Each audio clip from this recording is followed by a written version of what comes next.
Well, I think people misunderstand what the White Lotus is in the first place, at least at the time of Avatar: The Last Airbender. Start with the White Lotus. You can check out a little bit more in depth in this video, but the short version is they are not a secret clandestine spy group or secret service or CIA or MI6 or whatever. They are a philosophy club.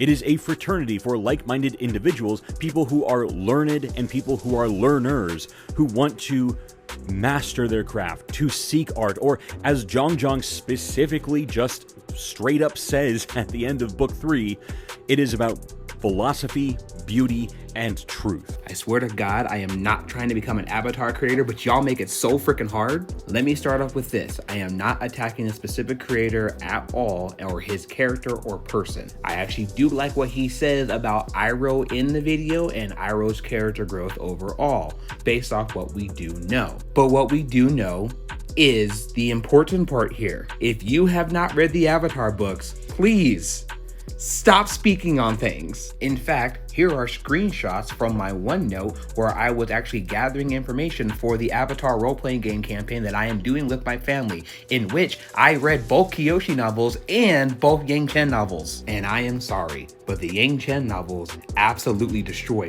what you just said. Let's start off with the dawn of Yang Chen. Page 257. The paths of the White Lotus and the Avatar normally only intertwine during moments of generational import, Mama said.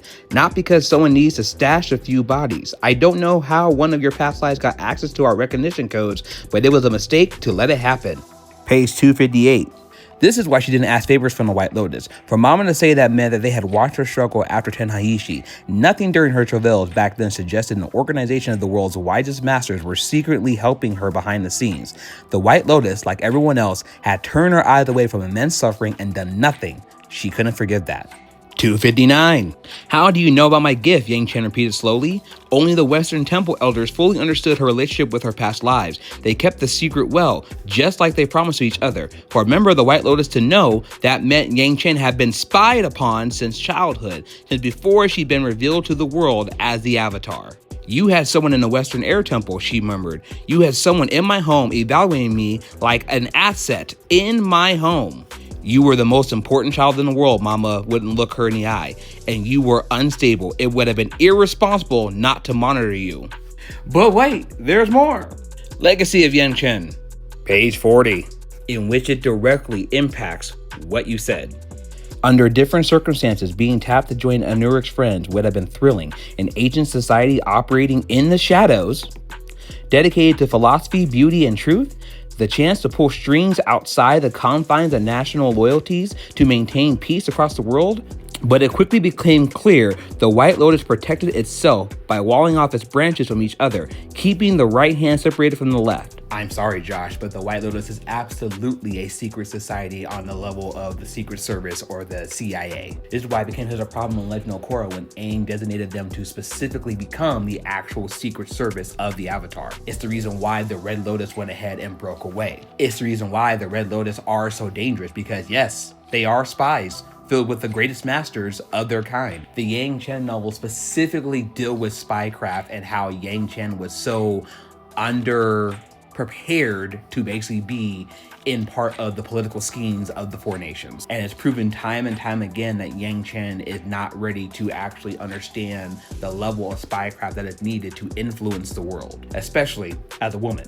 This is why Mama Anurika is such an important character for when it comes to the spycraft side of things, when it comes to helping Yang Chen develop as an avatar, because she literally is an older, more wiser version of what Yang Chen wants to be. As the Grand Master of the White Lotus, she is far beyond understanding the levels of spycraft it takes to run the world behind the scenes, especially since, again, the White Lotus is a spy organization. She is a Grand Master who apparently knew one of Yang Chen's previous lives and also was able to help steer the rest of the world in the way that it needed to be. There is a brief mention of them in the Kyoshi novels and how basically they failed to identify who the true Avatar was to make sure that Kyoshi was protected. And that comes from how Avatar Kuruk was viewed in terms of an overall Avatar. And And so when he went off on his own to basically fight dark spirits, they lost basically their monitoring of the Avatar. Getting off topic now, at this point I'm just flexing how much I've read of the books, but the White Lotus is absolutely a secret organization that is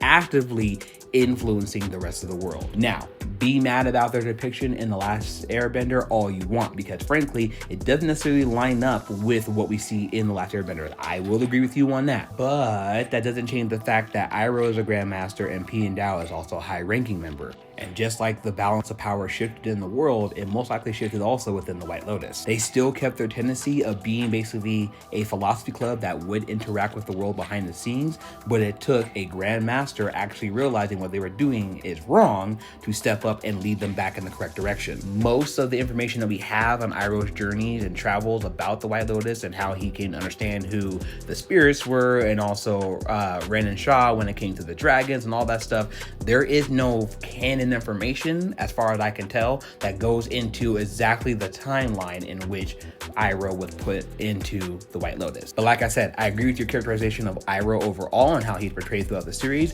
It does not change the fact that the White Lotus are absolutely all the way back to Yang Chen. So we're talking, what, 500, 600 years at that point? Before Aang, we're definitely a secret organization who were influencing the world with spycraft. I apologize, Josh, if this feels like I'm personally attacking you, but I have been arguing with people in my comments for the last week about some other Avatar videos I have posted. And I'm at a point to where it's just like, people, please read the information that's available to you before we comment and make videos. So to everyone else, be nice in the comments to Josh. Please go watch this video. If anything, I do like his characterization of Iroh overall, but I apologize. I had to get on here and miscorrect information when it comes to the White Lotus, because that literally is what my Avatar campaign for my family is about. It is about my family their characters being put into the White Lotus around the time of the reemergence of the Red Lotus and the opening of the spirit portals. My son's in the room as I'm making this video, and he just asked me what the Red Lotus was, and I just realized I gave a spoiler to my campaign.